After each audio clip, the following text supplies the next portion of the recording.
awesome was that?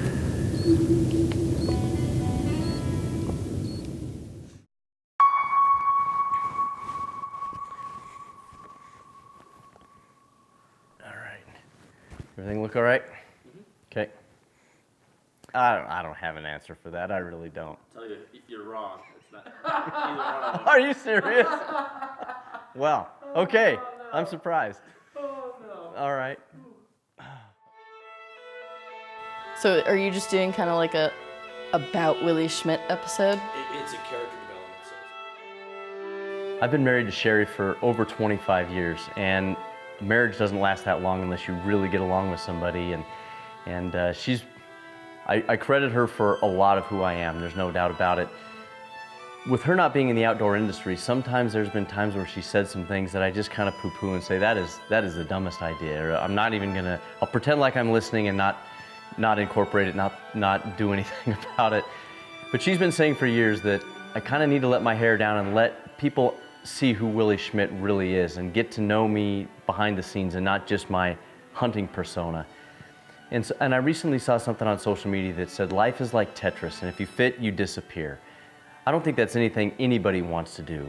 So we're using that as an opportunity to mix things up for season 8, show you a little bit more about who I am behind the scenes, my family dynamic, and get to know Willi Schmidt and what makes him tick a little bit more. So we're mixing it up. I can't tell you how excited I am, and I hope you enjoy this change of pure hunting.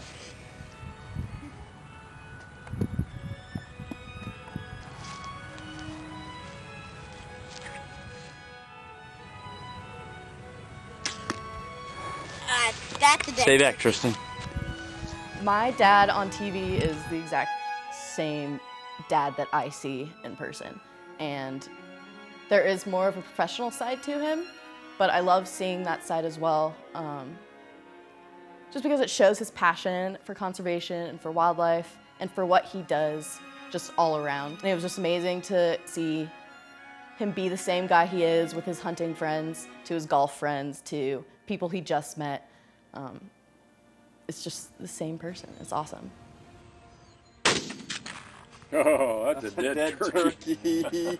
Unload the gun. Just pull it back. Leave it open. I think my dad is the same person off and on camera. That's what I love about what he turned his show into.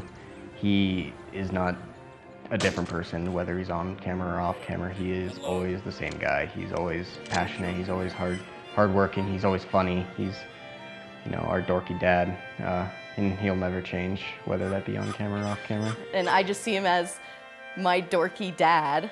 So I'm like, it's just a hunting TV show. He's not, like Ryan Reynolds or anything.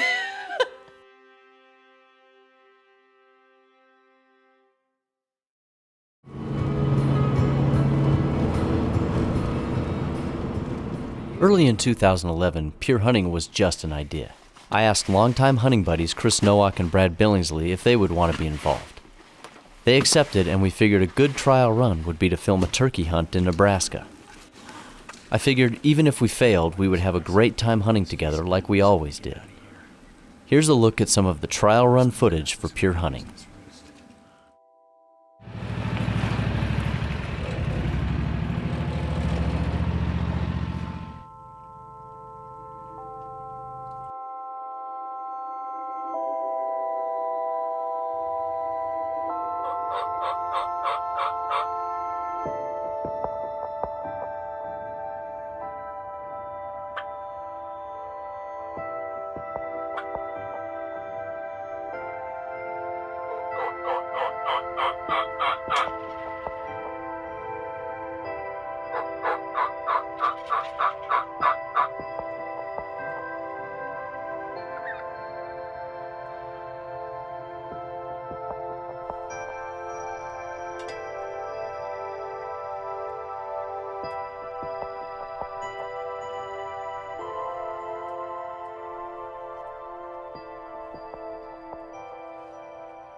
unimpressive in the rain.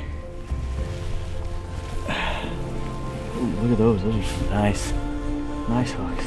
Hold that right there and we get tight on that. Okay.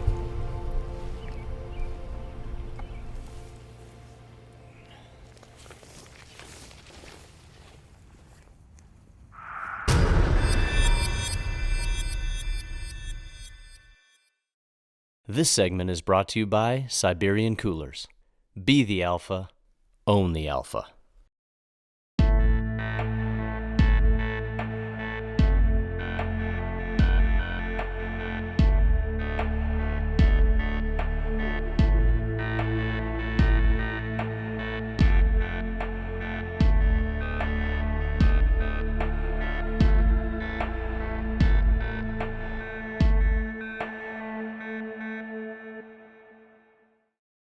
One of the really big changes that Sherry and I've made, we picked up and moved to Montana this last August. We'd been talking about it for some time, found a lot, designed and built sort of our dream home.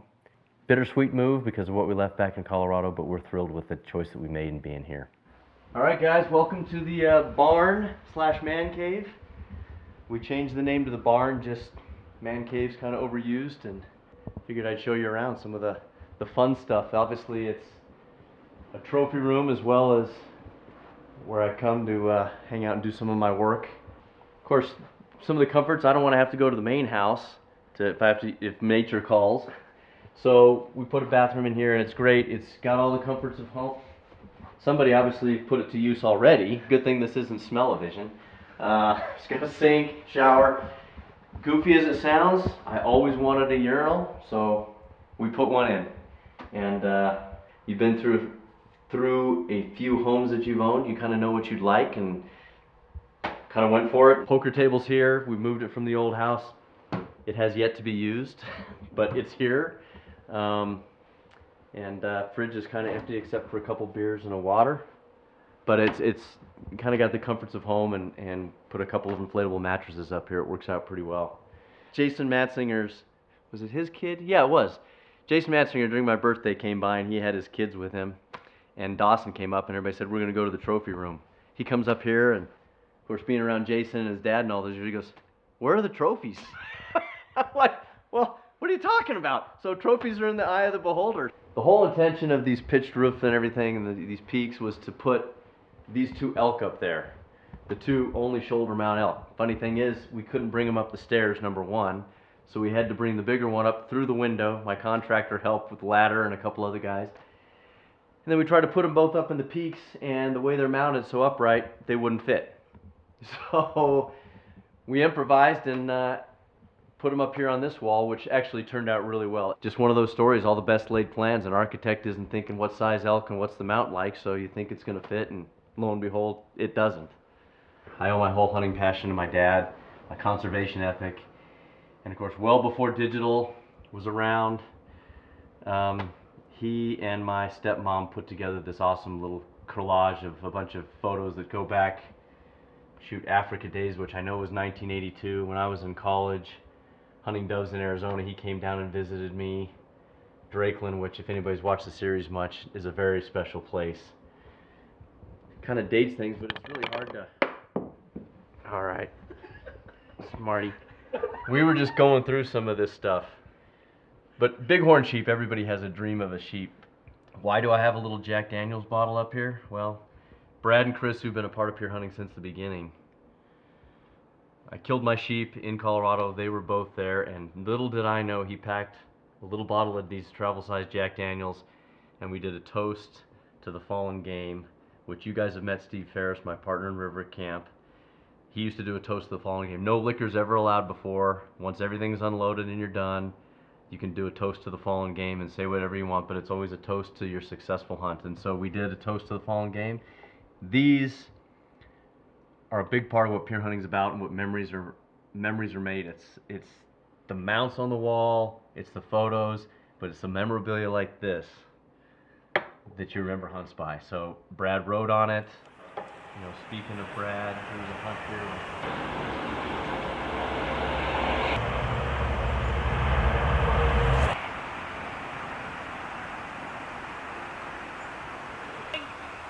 Watch the sheep, Chris.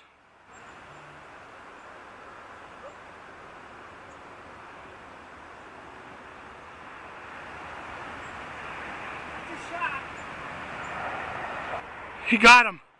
He stuck one. He's got his sheep. We're gonna load up the packs and head out. Sweet! Oh, brother. Massive. Look at that. Oh. A once in a lifetime tag. To be with the buddies who've been rooting you the whole way. To have it all, everybody here is pretty phenomenal. On game, big rams, great friends, new friends and old, helping out on a hunt of a lifetime. To the fallen game. Fallen game. Fallen game. Ed, now come get yours. You know, the hunting gods have smiled on me the last couple of years. But you know, you create your own luck too. Absolutely. You're talking about that, being in sheep shape, being able to do this, being able to be quiet, to get within range, and then Have the patience. make the shot. Make the shot.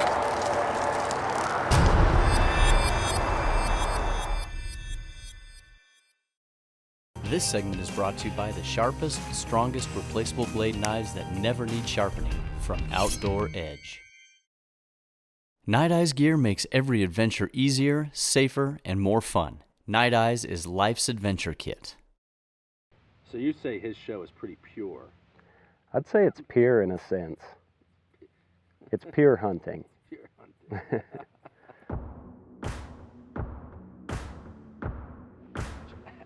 No, I mean, it blows me away the amount of work he puts into preparation and, you know, whether it be working out in his home or going to the CrossFit gym or walking or hiking. I mean, you know, it's always really impressed me the amount of time and effort he puts into preparing for the hunts and making sure his body's in the best condition to go out there.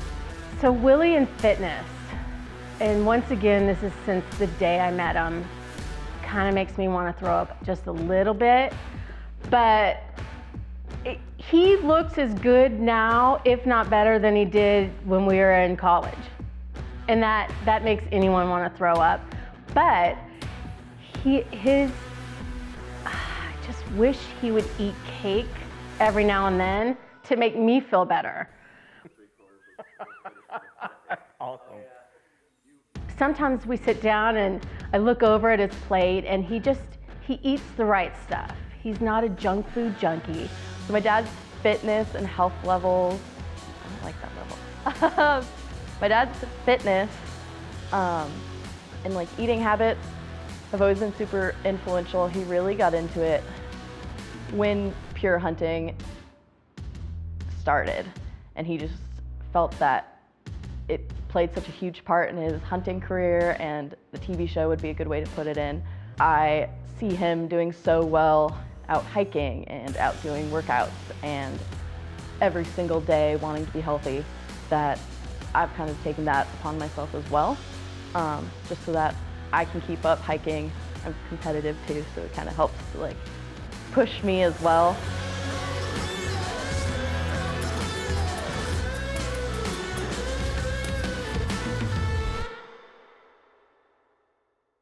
Whenever I'm talking to hunters, new or old, a conversation that always comes up is, where did you get your hunting passion? How did you get involved in hunting? And I guess I'm like a lot of people, it was my dad that introduced me to hunting. And it was at a really young age. I can really remember being 3 and 4 years old and following him around, chasing pheasants with our dog, just the two of us, tracking him down, trying to get something. Put some protection in my ears. He's still my best hunting buddy, but I owe better buck coming in behind. Everything that I have from the hunting perspective, a lot of my family values, everything, to my dad. You know, I think you have to start young. I think, you know, it's so key for parents to get their kids in the field, because that passion just builds year after year. And I mean, if you're taking your child in the field at 3, which is, I know, what his dad, when he started, how could you not be a hunter? I mean, it's completely in his blood. And he has his dad to thank for that.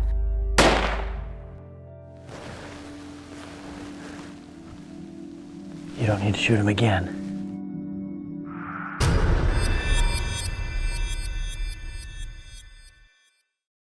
This segment is brought to you by Fox Pro and their new Buck Pro electronic deer call.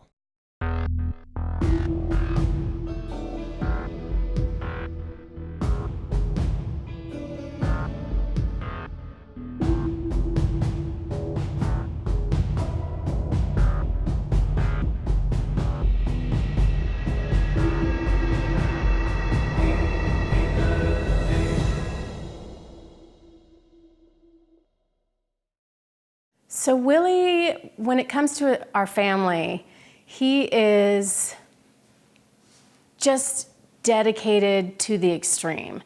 And I know that may sound just, oh, she has to say this, but it is. I mean, he has us in his mind the whole time.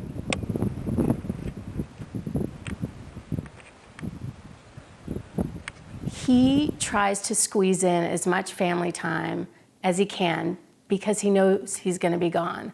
It helps with our children. They see their father engaged. It's just impressive. He does a lot and he lives hard, which is, I think, so cool. I mean, I get emotional and I feel the lip quiver, but he's just an awesome guy in every aspect of life, so. They're both great kids, and it's funny, I talk to a lot of people who have more than one child, and it's amazing how kids from the same sets of parents can be so different. They have a lot of the similarities, as you'd expect, but very different. Samantha is our little outdoor girl. She took that outdoor passion and ran with it. When she moved up to Montana to go to Montana State, and she'd been here about a year, and she called me and said, "Dad, I think I need a chest freezer." I said, "Well, that's fine, but what do you need a chest freezer for?" She goes, "For that elk I'm gonna kill this fall." I said, "Well, you're sort of putting the cart before the horse, but I applaud you for your determination and your plans." I missed. You reckon no shell? Did you miss? Yeah. It's also the post-adrenaline. Well, I was hoping I was going to watch him drop. I know.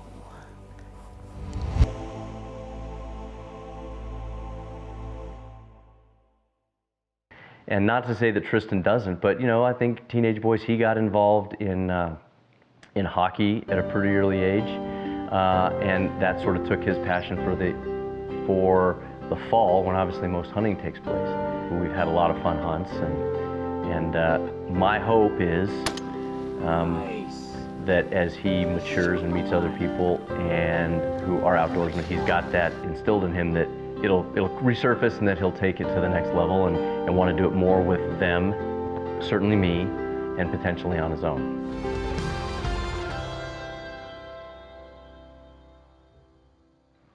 I get asked a lot, what is pure hunting? And I guess, candidly, I don't have an elevator speech, 2 sentences of what it is, but there's a lot of thought out there and a lot of perception that hunting is getting too expensive, too elitist, not enough opportunities, the land isn't there.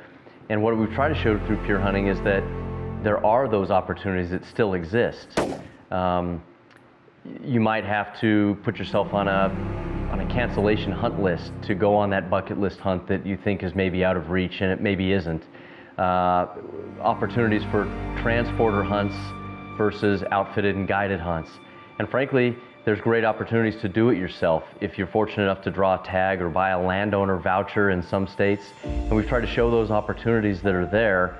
And sometimes you need to be in a little bit better shape, go a little bit deeper, use the resources that are there today, like Onyx Hunt and whatnot, to show you ways to get into places that didn't used to exist. But I think that's what a lot of people appreciate about it, is that it isn't any one thing. A lot of hunters out there will take advantage of whatever opportunities there because they're a hunter at heart. And that's the way I was raised, hunting everything, and that's what we created with Pure Hunting, was to showcase the opportunities, types of hunting, and all types of hunting. Say it twice.